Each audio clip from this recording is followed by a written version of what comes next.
তো খালি সারা জীবন ইয়া নবী সালাম আলাইকা করে গেলাম। আসলে রসুলের মিলাদটা কি এটা জানা দরকার না? জানা দরকার না? বাপ দাদার আমলে যা হয়ে গেছে, মানদার আমলে যা হয়ে গেছে, ইয়া নবী কোন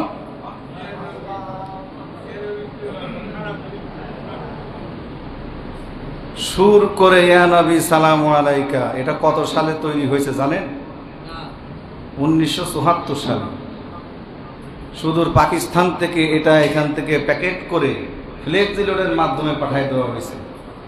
যিনি নিয়ে আসছেন সেই মৌলবীর নাম হচ্ছে আব্দুল সাত্তার। সাহাবীরা কি এরকম দলবদ্ধ ভাবে ইয়া নবী সালাম আলাইকা পড়ছে? যারা কথা বলবেন না বুঝতে হবে যে তারা নবীর দুশমন। এরকম পড়েছে? বাদ দিলাম সাহাবীদের কথা, কারণ সাহাবীদের ব্যাপারে আল্লাহ পাক ডাইরেক্ট বলছে রাদিয়াল্লাহু আনহুম ওয়া রাদু আন যালিকা লিমান খাশিয়া রাব্বাহ। আমার রাসূলের পরে যদি আমাকে কেউ ভয় করে, আমার যদি কেউ ইত্তেবা করে, একমাত্র আমার হাবিবের সাহাবী একরামরা। এই পৃথিবীর বুকে যত বড় আলেমই হোক না কেন, পৃথিবীর বুকে অনেক মানুষ আছেন যারা আব্দুল কাদের জিলানী রহমতুল্লাহ আলাইকে নবীর চাইতে বড় করে ধরে। এমনও কথা বলে, হায় বড় পীর আব্দুল কাদের জিলানীর জিলানী, তোমারই নামের গুণে আগুন হইয়া যায় পানি। নাউজুবিল্লাহ বলবেন না? আবার অনেকেই বলে যে আব্দুল কাদের জিলানীর নাম ওযু ছাড়া যদি কেউ আগে বলতো তাহলে তার গর্দান কেটে যেত। এইটা আস্তে আস্তে দুর্বল হয়ে হাত কেটে যায়, আরো দুর্বল হয়ে এখন পশম কেটে যায়। এ বাটপারি কতদিন চলবে ভাই? আব্দুল কাদের জিলানীর চাইতে সম্মান কি সাহাবীদের বেশি না আব্দুল কাদের জিলানী রহমতুল্লাহ আলাইহির বেশি? সবাই কথা বলবেন, কার সম্মান বেশি? আল্লাহর নবী বলেন, ও দুনিয়ার মানুষেরা, তোমরা ভালো করে জেনে রাখো, আমার আবু বকর যখন ইন্তেকাল করেছে, এই ইন্তেকাল করার পর কিয়ামতের ময়দান যখন শুরু হয়ে যাবে, মানুষ যখন পানি পানি করে চিৎকার করতে থাকবে, ওই মুসিবতের দিনে আল্লাহ রাব্বুল আলামিনের তৈরি যে একটি জান্নাত, তার দরজা কয়টা? 8টা দরজা আছে। এই জান্নাতের 8টা দরজা সেদিন কিয়ামতের ময়দানে হযরতে সিদ্দিক আকবর রাদিয়াল্লাহু তাআলা আনহুকে ওয়েলকাম জানাবে, বলবে, আসেন আমার দরজা দিয়ে প্রবেশ করেন, আসেন আমার দরজা দিয়ে প্রবেশ করেন। আল্লাহর নবী আরো বলেন, ও দুনিয়ার মানুষেরা, তোমরা ভালো করে জেনে রাখো, পৃথিবীতে যেদিন থেকে পৃথিবীর শুরু হয়েছে সেদিন থেকে শুরু করে আদবি পর্যন্ত যত দুনিয়ায় মানুষ এসেছে, প্রত্যেকটি মুসলমানের আমলগুলোকে যদি এক পাল্লায় রেখে দেওয়া যায়, আমার আবু বকরের হিজরতের সময় যে সময়টা সে ব্যয় করেছে, ওই আমলটাকে যদি এক পাল্লায় রেখে দেওয়া যায়, রেখে যদি টান দেওয়া যায়, তাহলে দেখা যাবে আমার আবু বকর সিদ্দিক রাদিয়াল্লাহু তাআলা আনহুর ওজনের পাল্লাটা সবচাইতে বেশি ভারী হয়ে যাবে।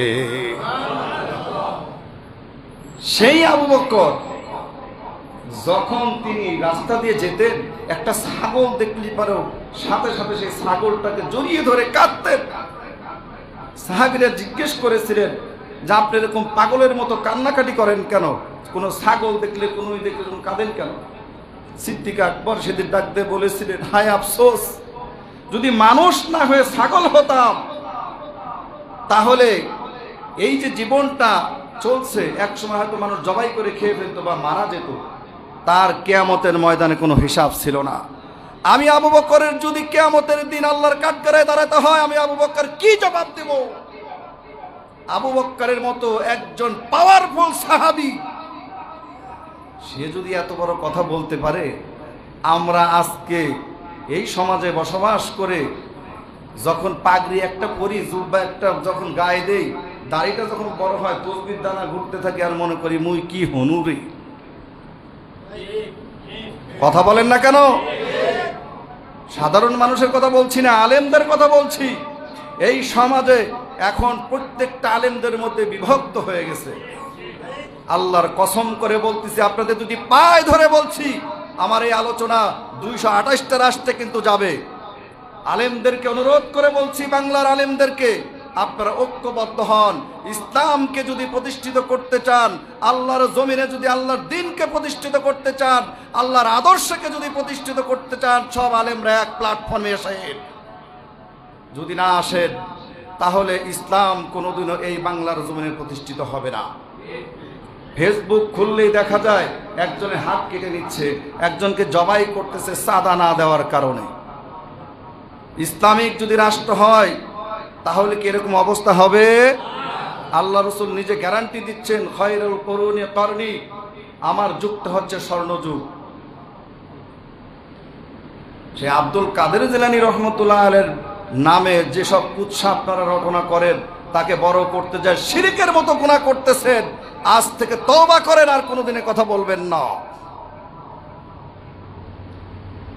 তিনি যোগ্যতা সম্পন্ন একজন আলেমে দ্বীন ছিলেন, তার সম্মান আল্লাহর কাছে অনেক বেশি। কিন্তু আমাদের মতো আপনাদের মতো কিন্তু পাগল মৌলবি আছে, যারা এই ধরনের কথা বলার কারণে সাধারণ মানুষগুলো এরকম হয়ে গেছে। বলে, হাই বড় পীর আব্দুল কাদের জিলানীর জিলানী, তোমারই নামের গুণে আগুন হইয়া যায় পানি। আমার রাসূল সম্পর্কে হযরতে আদম আলাইহিস সালাতু ওয়াস সালাম যখন আল্লাহ রাব্বুল আলামিনকে ডাক দিয়ে বললেন, 350 বছর সিজদায় রত হওয়া অবস্থায় ইবাদত বন্দেগী করার পর আল্লাহ রাব্বুল আলামিন যখন তার দোয়াকে কবুল করলেন না, হঠাৎ করে গায়েব থেকে আওয়াজ আসলো, ও আমার নবী আদম, তুমি উপরের দিকে আসমানের দিকে তাকায় দেখো। তাকায় যখন তিনি দেখলেন, আল্লাহ রাব্বুল আলামিন তার চোখের পাওয়ারকে বৃদ্ধি করে দিলেন।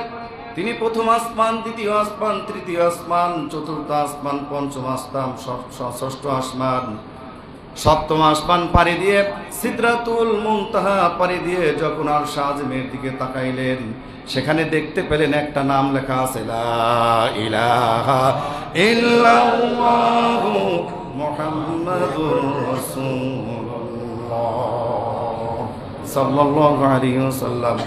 যখন তিনি দেখতে পেলেন, আল্লাহ রাব্বুল আলামিনকে প্রশ্ন করলেন, রব্বুল আলামিন, আদম নামে আমায় তুমি সর্বপ্রথম বানাইলা, তোমার নামের সাথে কাহার নামটি লিখিলা রাখিয়া? আসমান থেকে আওয়াজ এসেছে, বন্ধু আমার মুহাম্মদ রে, আমার সাথে জড়িত যাহার সৃষ্টি না হইলে আসমান জমিন না হইতো।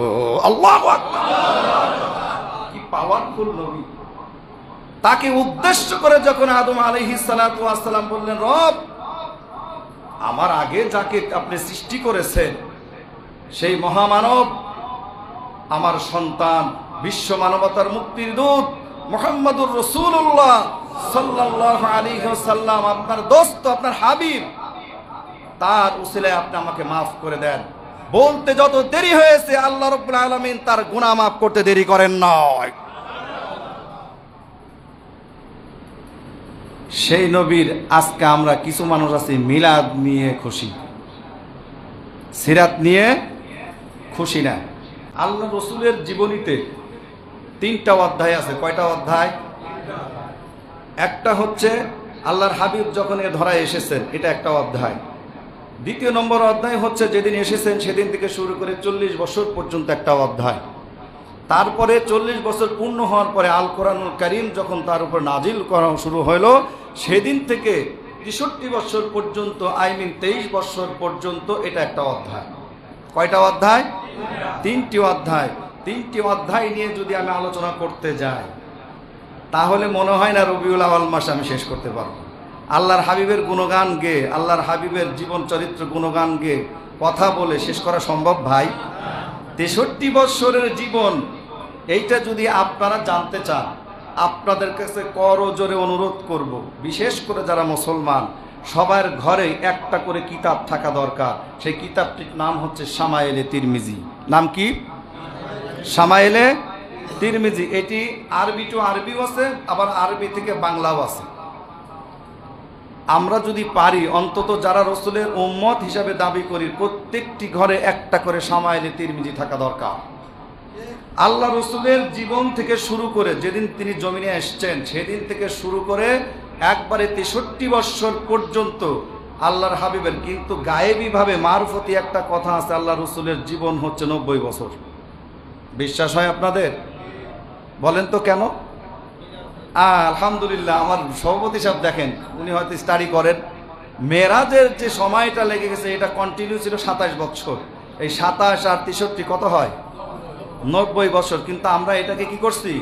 ইন্টারনাল করে রেখে দিয়েছি, গোপন রেখে দিয়েছি, যেহেতু এটা ঐতিহাসিকগণ এবং রসুলের সিরাতের মধ্যে আসে নাই। কিন্তু এটা আমরা মনে মনে ধরে নিয়েছি, কারণ প্রত্যেকটা জিনিসকে আল্লাহ পাক স্টপ করে দিয়েছিলেন।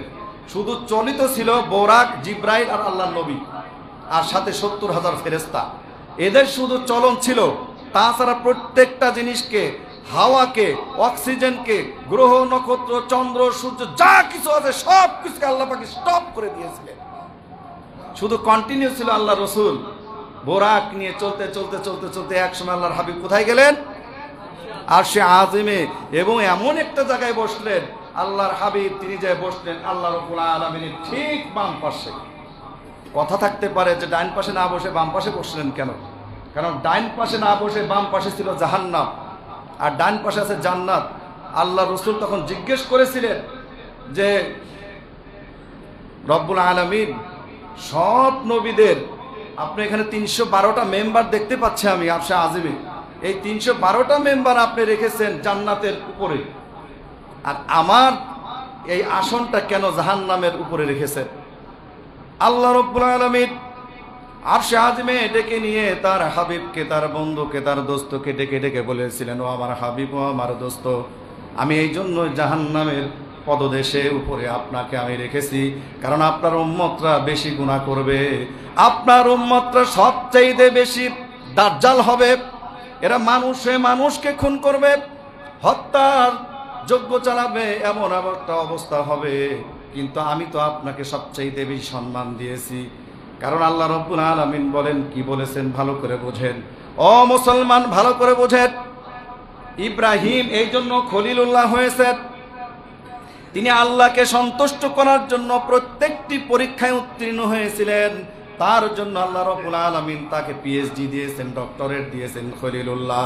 আল্লাহ রাব্বুল আলামিন বলতেছেন, ও আমার দোস্ত, আমার হাবিব, আপনাকে আমি এই জন্য হাবিবুল্লাহ ডক্টরেট দিয়েছি। আমি রব্বুল আলামিন স্বয়ং আপনাকে খুশি করার জন্য সব কিছু করতে পেরেছি, যার কারণে আপনি হাবিবুল্লাহ। আল্লাহু আকবার। আল্লাহ রাব্বুল আলামিন সেদিন বলবেন, এ আমার হাবিব, আমার দোস্ত, আপনার উম্মতদেরকে যখন শিকল দিয়ে বেরি পরিয়ে টানতে টানতে যখন জাহান্নামের দিকে নিয়ে যাবে, আপনার মন খারাপ হয়ে যাবে, মনের ভিতরে তখন কাঁদন শুরু হয়ে যাবে, আপনার ভিতরে তখন অনেক রকমের খারাপ ভ্রান্ত একটা সৃষ্টি হয়ে যাবে। আপনি তখন দুঃখে সুখে তখন আমার কাছে ফরিয়াদ করতে থাকবেন।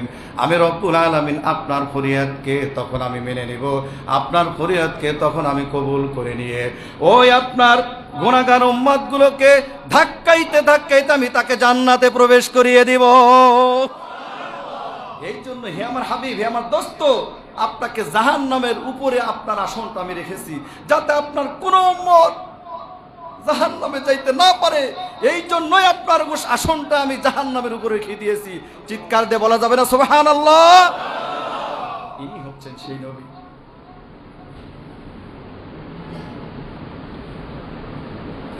তিনি আসছেন। দেখেন, আমরা অনেক আলেমরাই এই কথাটা বলি না। আল্লাহর হাবিব যখন জমিনে আসবেন, এ ধরায় আসবেন, সেই দিনটি সুবে কাজেমে তিনি এসেছেন, এসে আবার চলে গিয়েছিলেন, তারপর সুবে সাদেকে এই জমিনে তিনি পদার্পণ করেছেন। এ কথাটা অনেকে বলে না। তাফসিরের মধ্যে এসেছে, ঐতিহাসিকগণ লিখেন যে সুবে কাজেম মানে অন্ধকার থাকতে তিনি এসেছেন, আবার সুবে সাদেকের সময় আবার তাকে আগমন করানো হয়েছে। কারণ একটাই, যাতে রাত্রি বলতে না পারে যে আমার উদরে আল্লাহর হাবিব এসেছে, অতএব আমার সম্মান বেশি। আর দিন বলেছে যে যদি দিনের মধ্যে আল্লাহ রসুল আসতো তাহলে দিন বলতো যে আমার সম্মান বেশি। অতএব আমার হাবিব, আপনাকে আমি সুবে সাদেক এবং সুবে কাজমের মধ্যবর্তী স্থলে আমি জমিনে পাঠাইছি, যার কারণে দিন এবং রাত কেউ যেন বলতে না পারে যে আমার সম্মান বেশি। কারণ আল্লাহ রসুলের চাইতে সম্মান কি কারো বেশি? কথা বলেন। আল্লাহর নবী মেরাজে যেদিন যাবেন, সেই দিন আল্লাহর হাবিব ঘুমিয়ে আছেন কাবার হাতিমে, হঠাৎ করে তিনি জিবরাইল আমিন দেখতে পেলেন আল্লাহর হাবিব ঘুমন্ত অবস্থায় আছেন। ঘুমন্ত অবস্থায় দেখে তিনি চিন্তা করতেছেন কেমন করে তাকে ডাক দিব, ডাক দিলে তো বেয়াদবি হবে। তিনি কি করলেন, তাফসীরের মধ্যে এসেছে যে জিবরাইল আমিনের নরম গাল অথবা জিহ্বাটা বের করে আল্লাহর হাবিবের কদম মোবারকে লাগিয়ে দিলেন। আল্লাহর হাবিব তড়িঘড়ি করে উঠে বলতেছেন, ভাই জিবরাইল, ইয়া আখিহু জিবরাইল, ভাই জিবরাইল, আপনি এটা কি করলেন? আপনি তো ফেরেশতাদের সর্দার। হযরতে জিবরাইল সেদিন ডাকতে বলেছেন, ইয়া রাসূলুল্লাহ, ইয়া হাবিবাল্লাহ, আমি ফেরেশতাদের সর্দার হতে পারি, কিন্তু আপনার কদম মোবারকের কাছে আমার কোনো দাম নাই। কি রাসূল আমরা পেয়েছি! এই রাসূল যখন মা আমিনার গর্ভে যখন আসলেন, আসার পরে হঠাৎ করে যখন তিনি চলতে লাগলেন, বাড়ির পাশে দিয়ে আশেপাশে যখন তিনি ঘুরতে লাগলেন, ঘুরতে ঘুরতে হঠাৎ করে 3 দিন পরে আব্দুল মুত্তালিবের কাছে বিচার নিয়ে এসেছে এলাকার মানুষ। ডাক দিয়ে বলতেছে, আব্দুল মুত্তালিব, আপনি তো এলাকার নেতা, আপনি তো কাবা গৃহের দায়িত্বে আছেন, আপনার ছেলের পুত্রর স্ত্রী একজন বিধবা নারী, অথচ তার কিছুদিন হলো তার মারা গেছে, স্বামী মারা গেছে, 6 মাস হলো না তার স্বামী মারা গেছে, অথচ তিনি রাস্তা দিয়ে যখন বের হয় পারফিউম ব্যবহার করে বের হয়, আতর বের করে বের হয়। আমরা তো এটা বরদাস্ত করতে পারছি না। আপনি আপনার পুত্রবধূকে ডাক দিয়ে তাকে জিজ্ঞেস করেন কেন এরকম কাজ করে। সিরাত ইবনে হিশাম থেকে বলছি, মা আমিনা নিজেই বলতেছেন, আব্দুল মুত্তালিব যখন তাকে ডাকলেন, ডাকার পরে বলতেছে, বৌমা, এরকম কথা আমার কানে আসতেছে, আমার পরিবার এই কুরাইশ বংশ এমন একটা বংশ, সবচাইতে উচ্চ বংশ, যে বংশের মধ্যে তোমার বিবাহ হয়েছে, এই এলাকার মানুষ যদি তোমার বদনাম করে তাহলে তো এটা আমি বরদাস্ত করতে পারি না। তুমি নাকি এরকম কাজ করো। মা আমিনা চোখের পানি ছেড়ে দিয়ে কাঁদতেছে আর বলতেছে, বাবা, আমি আপনাকে কিভাবে বুঝাবো আমি বুঝতে পারছি না। আমি আপনাকে কেমন করে বোঝাবো? যেদিন রহমাতুল লিল আলামিন আমার সন্তান যখন আমার গর্ভের মধ্যে এসেছে, বাবার স্পার্ম প্রোটোজোম থেকে মায়ের ওভামের মধ্যে যখন এসেছে, মা আমিনার গর্ভের মধ্যে যেদিন ঢুকেছে, বাবা আব্দুল মুত্তালিবকে ডাক দিয়ে বলতেছে, বাবা গো, সেই দিন থেকে আমি দেখতেছি আমার প্রত্যেকটা পশমের ঘোড়া থেকে মেশকে আম্বরের ঘ্রাণ বের হচ্ছে।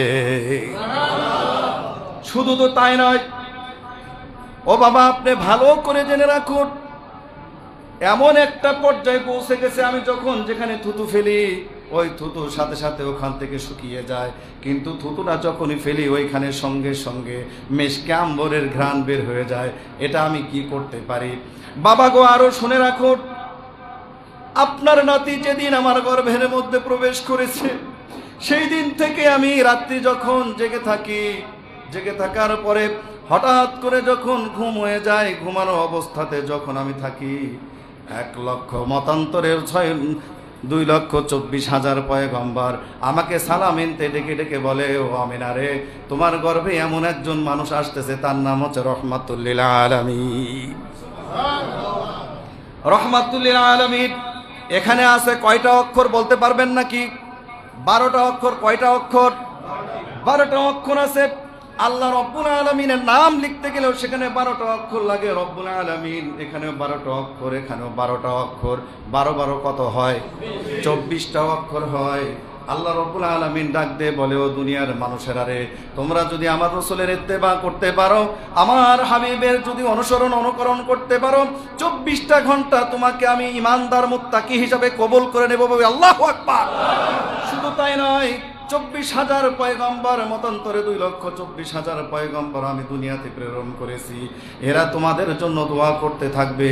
এই দোয়ার বদলতে তোমাকে জান্নাতুল ফেরদাউস পর্যন্ত পৌঁছে দেবে। আল্লাহর হাবিব যখন মা আমিনার গর্ভের মধ্যে, মা আমিনা তখন বলতেছে, আল বিদায়া ওয়ান নিহায়ার মধ্যে আসছে, ইবনে কাসির লিখছেন, মা আমিনা তখন ডাক দিয়ে বলতেছেন, বাবা গো, আপনাকে কি দিয়ে বুঝাবো? আমি রাত্রিবেলায় যখন ঘুমিয়ে থাকি, হঠাৎ করে একদিন পানি পিপাসা লেগেছে, পানি পিপাসা লাগার পরে যখন আমি বের হয়ে গেছি, চিন্তা করতেছি এত পিপাসা লেগেছে, আমি কেমন করে কূপ থেকে পানি তুলব। কিন্তু আমি আস্তে আস্তে যখন হাঁটতে শুরু করলাম, হাঁটতে হাঁটতে হঠাৎ করে যখন একটা পাথর আমার পায়ের নিচে পড়লো, আল্লাহর কসম করে বলতেছি যে আল্লাহ আমাকে সৃষ্টি করেছে, ওই আল্লাহর কসম করে বলতেছি ওই পাথরটার সঙ্গে সঙ্গে তুলার মতো নরম হয়ে গেছে। শুধু কি তাই, আপনাকে কি দিয়ে বুঝাবো? ও বাবা, আপনি ভালো করে জেনে রাখুন, আমি যখন চলতে থাকি, চলতে চলতে হঠাৎ করে যখন কাঁটাগুলো আমার পায়ের মধ্যে যখন আসে, তখন নরম বিছানার মতো হয়ে যায়। আমি যখন আস্তে আস্তে কূপের কাছে গেলাম, কে যেন আকাশ থেকে আকাশবাণী করে বলতেছ, পানি রে, তুমি আমার সৃষ্টি, আমার আমেনা, আমার হাবিব যার উদরের মধ্যে রয়েছে, তার যেন কোনো কষ্ট না হয়, আমার হুকুমে তুমি পানি নিচে আসো, তুমি উপরের দিকে উঠে আসো। পানি তখন উঠে এসেছিল। বলছেন যে বাবা, আমি পানি খাওয়ার জন্য কূপের কাছে যখন দাঁড়াইছি, দাঁড়ানোর সাথে সাথে সেই কূপ থেকে পানি অটোমেটিক উপরের দিকে উঠে এসেছে। আমি সেখান থেকে পানি নিয়ে তারপর সেই পানি পান করেছি। আমি বাবা আপনাকে কি দিয়ে বুঝাবো? আজকে প্রায় 6 মাস অতিবাহিত হতে যাচ্ছে, আপনার নাতি আমার গর্ভে, এ পর্যন্ত আমি পেট বুঝতে পারছি না। এগুলোই হচ্ছে মিলাদ। এগুলো কি? এগুলো কি আমল করার জিনিস ভাই? কথা বলেন, আমল করার জিনিস? আল্লাহর হাবিব এ দুনিয়া আসার সময় একটা দুইটা ঘটনা না, প্রায় 40টা ঘটনা, অলৌকিক ঘটনা ঘটেছে। তার মধ্যে আমি কিছু কোট করে নোট করে নিয়ে এসেছি। একটা একটা করে যদি বলতে চাই অনেক সময়ের দরকার। আল্লাহর হাবিব সম্পর্কে জানার ইচ্ছা আমাদের আছে কি ভাই? সবাই আছে? কারা কারা রাজি আছেন আল্লাহর এই ইতিহাস শোনার? সবাই রাজি আছেন তো? আজকে মাগরিবের পর থেকে এশা পর্যন্ত আলোচনা হবে। আপনারা থাকবেন তো ইনশাআল্লাহ? আল্লাহ রসুলের সিরাত ইনশাআল্লাহ আলোচনা হবে। শর্টকাটে শুধু ছাড়বো, 5 মিনিট সময় আছে। এই 5 মিনিটের ভিতরে যতটুকু পারি একটু চেষ্টা করব আপনাদের কাছে ধারণা দিতে। আল্লাহর নবী যখন এই জমিনে আসলেন, এ ধরাতে যখন তিনি পদার্পণ করলেন, কি অবস্থায় এসেছে আপনারা তো মনে হয় জানেন, অনেকেই জানেন। আল্লাহর নবী যখন ভূমিষ্ঠ হলেন, মা আমেনা বলতেছে আমার একটু পেটের ব্যথা আমি অনুভব করিনি। আল্লাহর নবী যখন জমিনে আসলেন, এ ধরাধামে যখন তিনি তার কদম মোবারক রাখলেন, মা আমেনা বলতেছেন দুটি মহিলাকে আমি দেখতে পেলাম, আমার দুই পাশে তার বসে আছে। আমি জিজ্ঞেস করলাম আপনারা কারা? তারা তখন পরিচয় দিচ্ছে আমার নাম আসিয়া আর আমার নাম হচ্ছে মারিয়াম। সুবহানাল্লাহ, সুবহানাল্লাহ। এরপরে আল্লাহর হাবিব যখন এ ধরায় আসলেন, আসার সাথে সাথে তিনি দেখতে পেলেন প্রত্যেকটা সন্তানের নাভি কাটা হয়। কিন্তু আল্লাহর নবী যখন দুনিয়ার জমিনে আসছেন, তার নাভি কাটা লাগে নাই, তিনি পেটের ভিতর থেকে নাভি কর্তন অবস্থায় দুনিয়ার জমিনে পদার্পণ করেছে। শুধু কি তাই, সন্তান যখন ভূমিষ্ঠ হয়, সন্তানের গায়ের মধ্যে রক্ত লেগে থাকে। আল্লাহর হাবিব রহমাতুল্লাহ আলামিন যখন জমিনে আসলেন, জমিনে আসার সাথে সাথে মা আমেনা বলতেছেন আমার পুত্র সন্তানের, আমার কলিজার টুকরার শরীরের মধ্যে কোনো দুর্গন্ধ ছিল না, কোনো রক্ত ছিল না। মনে হলো এই মাত্র আল্লাহ রাব্বুল আলামিন হাউজে কাউসারের পানি দিয়ে আমার সন্তানকে গোসল করায় দিছে। এরপরে এগুলো হচ্ছে মিলাদ। এগুলো কি? মিলাদ। মিলাদ শব্দটা হচ্ছে আরবি শব্দ না, ফার্সি শব্দ, মাউলুদুন শব্দ থেকে এসেছে। মাউলুদুন হচ্ছে রসুলের জন্ম। রসুলের কি? রসুলের, আচ্ছা রসুলের জন্ম হতে কয় ঘন্টা সময় লাগছে? কয়দিন বলেন? 2 মিনিট বা 5 মিনিট, তাই না? এইটা হচ্ছে মিলাদ। এটা কি?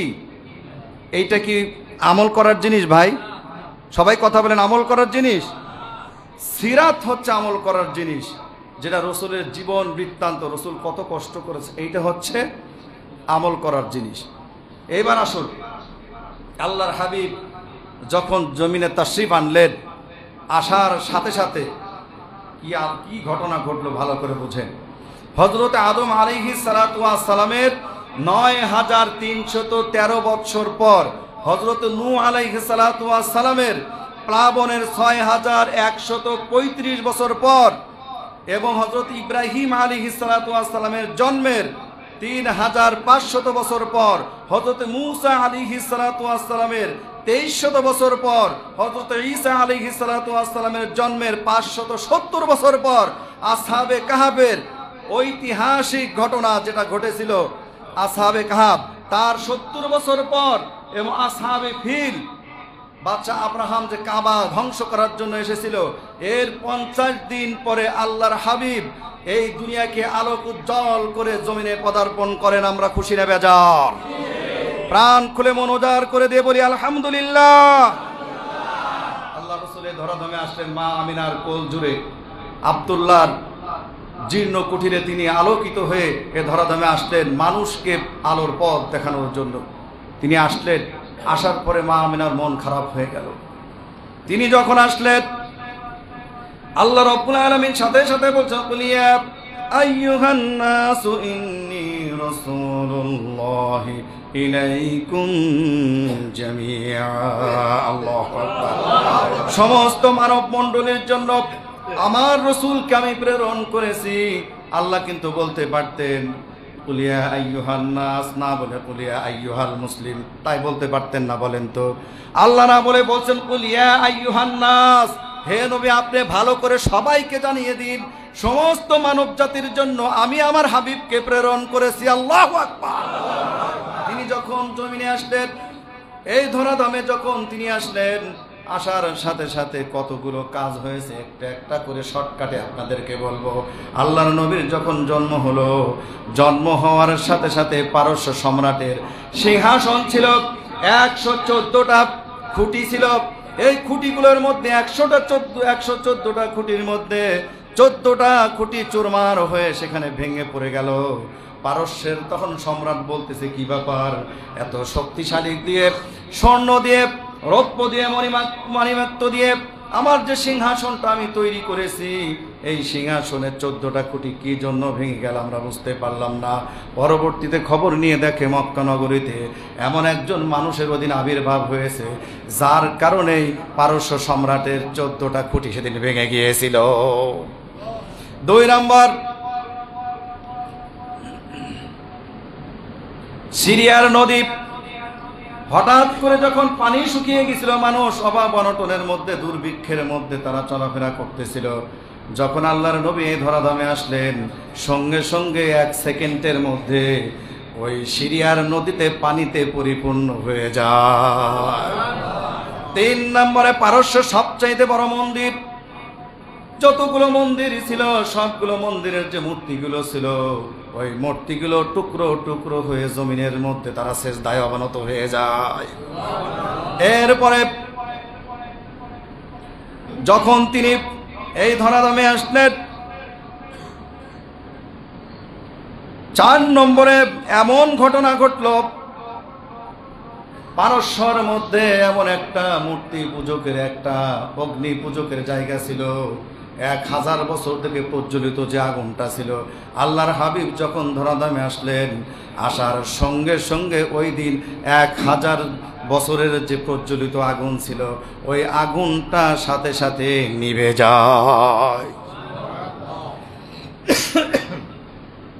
এভাবে যদি বলতে থাকি অনেকগুলো বলা যাবে। আব্দুল মুত্তালিব নিজেই বলতেছেন, আমি যখন আমার নাতিকে নিয়ে কাবা গৃহের সামনে যখন গেলাম, সবাই জিকির করি লা ইলাহা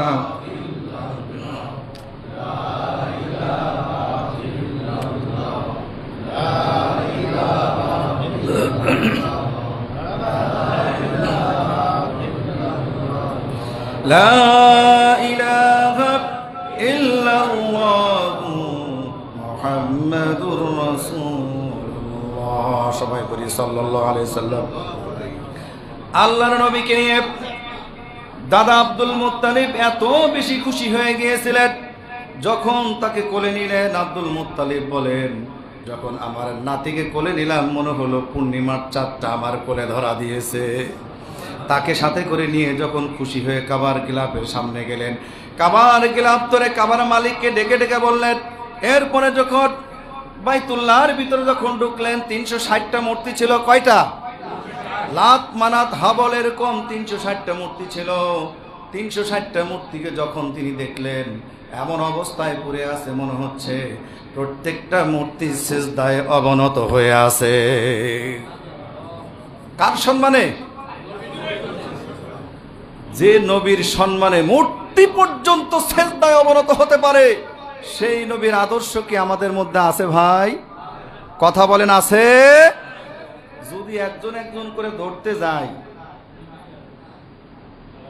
বেয়াদবি নিবেন না। প্রত্যেকটা আম্বিয়া আলাইহিস সালাতু ওয়াস সালামের প্রথম সুন্নাত ছিল দাড়ি রাখা। আছে ভাই আমাদের মধ্যে এটা? আর চুল কাটি আমরা মাশাআল্লাহ রোনালদোর মতো, কাকার মতো। কাকারে চিনেন না? যুবক ছেলেরা ভালো করে চিনে কাকারে। আল্লাহর কসম করে বলতেছি, আপনি নবীর আদর্শে আদর্শিত যদি না হতে পারেন, বিধর্মীদের, খ্রিস্টান, ইহুদিদের যদি কৃষ্টি কালচার আপনার মনের ভিতরে যদি আপনি প্রবেশ করিয়ে দেন, তাকে যদি মহব্বত করেন, কিয়ামতের মাঠে ওই অবস্থা আপনাকে আল্লাহ পাক উঠাবেন। তাই আসুন, রসুলের খালি জীবন বৃত্তান্ত শুনবো না, সেখান থেকে আমাদেরকে কি গ্রহণ করতে হবে? তার আদর্শকে গ্রহণ করতে হবে।